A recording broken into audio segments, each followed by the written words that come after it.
नमस्कार। आज हम जानेंगे एक नेता है जिनका नाम है सतीश कुमार, यानी सतीश कुमार और तेजस्वी यादव दोनों इस समय चर्चा का विषय बने हुए हैं और ज़्यादा बने हुए हैं सतीश कुमार, क्योंकि सतीश कुमार यानी क्या हुआ, बिहार में जो विधानसभा है, विधानसभा में बजट पेश किया गया। यानी बजट जब पेश किया गया तो सारे चौमुखी विकास का बात किया गया। इनके द्वारा कहा गया, जिन विपक्षी जो दल हैं उनके द्वारा कहा गया कि शिक्षा में भी इन्वेस्ट किया जाएगा। इनके द्वारा कहा गया कि 300 से ज़्यादा लोकल स्तर पर कॉलेज स्कूल खोले जाएंगे और शिक्षा में विकास किया जाएगा, शिक्षा का विकास किया जाएगा।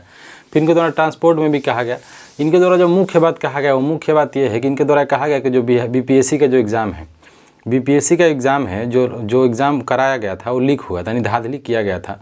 और धांधली जब किया गया था तो उसको री एग्ज़ाम कराया जाए। जैसे जब यानी इनके द्वारा कहा गया कि जो पेपर जब कहीं भी लीक होता है तो पेपर की प्रक्रिया ये होती है कि अगर किसी भी सेंटर पे, यानी सारे सेंटर पे तो पेपर लीक होता नहीं है, इनके द्वारा कहा गया कि किसी एक सेंटर पे ही पेपर लीक होता है। और जब पेपर लीक होता है, जब धांधली पकड़ी जाती है तो री एग्ज़ाम यानी दोबारा एग्ज़ाम कराया जाता है। इनके द्वारा कहा गया कि जो बापू धाम सेंटर है वहाँ पर लगभग 12,000 से नहीं कुछ उससे ज़्यादा जो स्टूडेंट थे। पेपर जब लीक हुआ तो जब पेपर किसी एक सेंटर पर लीक हो गया तो पूरे जो एग्ज़ाम है उसको कैंसिल किया जाता, ना कि किसी स्पेसिफिक जगह को। इसमें तो कुछ राजनीतिक दल जो शामिल हो गए, इससे राजनीति खराब नहीं हुआ होता, यानी री एग्ज़ाम हो गया होता। इसमें कुछ राजनीतिक दल खराब कर दिए इस मैटर को। और कुछ लोगों द्वारा कहा जा रहा है कि जो खान सर है, रहमान सर है, कुछ टीचरों पे भी ज़्यादा इल्ज़ाम लगाया जा रहा है। इन लोगों द्वारा कहा जा रहा है कि सारे टीचर मंडली मिलके और एग्ज़ाम को भड़काए और बीपीएससी को भी भड़काए, जिसके द्वारा री एग्ज़ाम नहीं कराया गया। लेकिन री एग्ज़ाम का फॉर्मूला होता है, नियम में होता है कि किसी एक सेंटर पे एग्ज़ाम रद्द यानी पेपर लीक होता है, धांधली पकड़ी जाती है तो री एग्ज़ाम कराया जाता है। दूसरा इनके द्वारा जो बात कहा गया जो महत्वपूर्ण है, उनके द्वारा कहा कि जो बोध बिहार में आंदोलन हो रहा है, यानी जो बिहार के बोध गया में जो आंदोलन हो रहा है उन पे इनके द्वारा कहा गया, ये बैठे भी थे वहाँ पे, गए थे धरना में, और जो बौद्धिस्ट थे, जो पूरे भारत के बौद्धिस्ट आए हुए थे, उनका योगदान करते हैं और उनका सहयोग करते हैं, उनको साथ बैठते हैं। क्योंकि बिहार के बोध गया में जो वहाँ के बौद्धिस्ट हैं लगभग आज लगभग 25-26 दिन हो गया और आमरण अनशन पर बैठे हुए हैं। उन लोगों द्वारा कहा जा रहा है कि सरकार यदि हमारी बात को नहीं मानती है तो हम लोग आमरण अनशन पर बैठे रहेंगे, चाहे हम लोग की जान निकल जाए।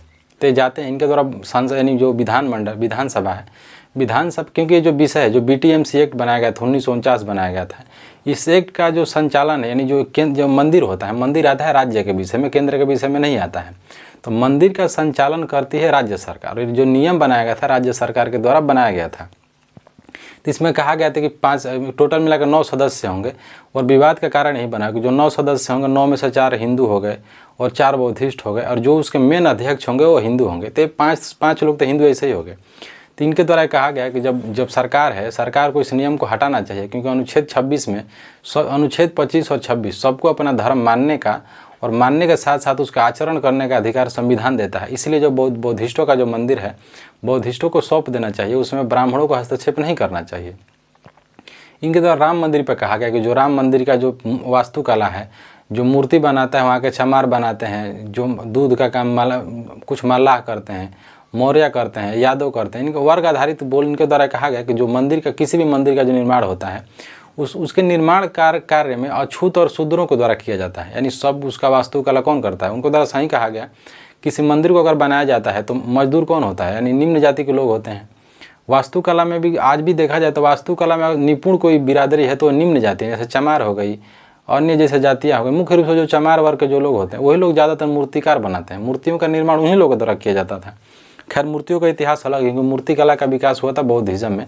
हिंदू धर्म का कोई ना परिभाषा है और ना हिंदुज़म में कोई मूर्ति पूजा थी। वेदों में तो किसी मूर्ति पूजा का बात ही नहीं किया गया है। ना वेदों में मूर्ति पूजा का बात किया गया है, ना ही कर्म कांड के बारे में बात किया गया। हाँ, वेद में 4 वर्णों के बारे में बताया गया है। तो हो सकता है क्योंकि जो मूर्ति का कंसेप्ट आता है बौद्ध धर्म से, और बाद में बौद्ध धर्म का 36 भागों में बढ़ जाता है। फिर इसीलिए कहा जाता है कि 36 का आंकड़ा बनाया गया। तो ये कॉन्सेप्ट आता है बौद्धिज्म से मूर्ति कला का। और वर्षों से जो कला है, जो शूद्रों के हाथ में ही कला थी, जैसे निम्न जैसे ओबीसी जो जातियाँ थी, शूद्र जो जातियाँ थी, ये लोग निपुण थे कला में। किसी को बढ़ई हो तो बढ़ई लकड़ी का काम आता था, चमार है तो चमड़ा का काम आता था। अन्य जो जातियाँ थी ये लोग स्किल्ड थे, यानी किसी न किसी कार्य में निपुण थे, इसलिए इन लोगों को जाति में बांटा गया था। तो इनके द्वारा कहा गया, इनके द्वारा ये भी कहा गया कि जो अगर सरकार इतनी समानता चाहती है, इनके द्वारा कहा गया, इनके द्वारा क्या बौद्धिस्टों के द्वारा कहा गया कि जैसे बौद्धिस्टों का कहना है कि हम ब्रह्मा विष्णु महेश ये लोग को नहीं मानते।